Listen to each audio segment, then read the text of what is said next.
Hi everyone, series problem. 8,000 రూపీస్ను అప్పుగా తీసుకుని 10% చక్రవడ్డీతో ప్రతి అర్ధ సంవత్సరంకు చెల్లించిన 1.5 సంవత్సరం తర్వాత ఎంత వడ్డీ చెల్లించవలను అంటున్నాడు. సో సమ్ చేస్తాను, చూడండి జాగ్రత్తగానే. A is equal to principal amount ఎంత, 8,000 రూపీస్. 1 ప్లస్ ఆర్ అంటే ఎంత, ఇక్కడ 10%. ఇక్కడ అర్ధ సంవత్సరం ఉంది కాబట్టి దీన్ని సగం చేస్తే ఎంత వస్తుంది, 5/100.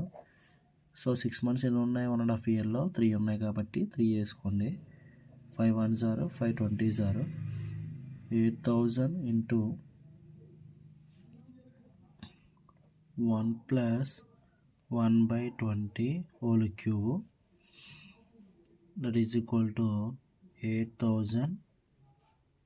20 1s are 20, 20 plus 1 21/20 whole cube. 8,000 into 21 into 21 into 21 by 20 into 20 into 20. ఇక్కడ 3 zeros క్యాన్సిల్, ఇక్కడ 3 zeros క్యాన్సిల్ అయిపోతాయి. అలాగే 2 క్యూబ్ 8 కదా, ఇలా మీకు అర్థం కూడా చేశాను. సో 1 టైం పోయింది. 21 క్యూబ్ ఎంత అవుతుంది మనకి, 9,261 అవుతుంది. 9,261 కాంపౌండ్ ఇంట్రెస్ట్ కావాలి కాబట్టి అమౌంట్ నుంచి ప్రిన్సిపల్ తీసేయాలి.